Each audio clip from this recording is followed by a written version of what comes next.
We love Ed. Still with me? I hope so. On Friday, at the end of Ed's somewhat uneasy week, this tweet by one Labour Party supporter appeared, and it wasn't long before the helpful slogan was being retweeted at quite a rate to try and get it trending. Something that is trending is essentially quite popular on Twitter.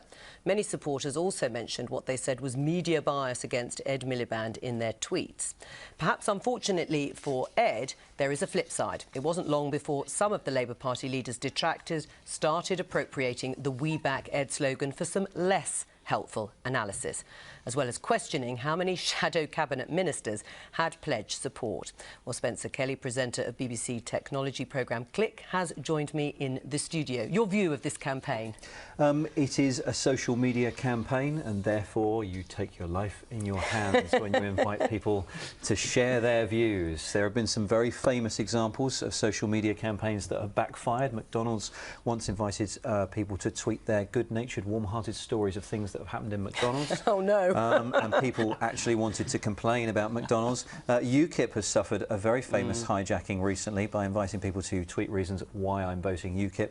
Twitter actually set up, or the Twitter users set up, a Q&A campaign for Nigel Farage without him even asking it. And my favourite one, which I picked off this morning, I'm really struggling to get the hang of my unicycle. Any tips? So anything goes on Twitter. And what about the background to this one in particular? Well, this does actually seem to be have been set up by some genuine grassroots supporters. There's always that worry that it's actually some kind of spin exercise, but this seems to be two Twitter users who had a conversation on Friday.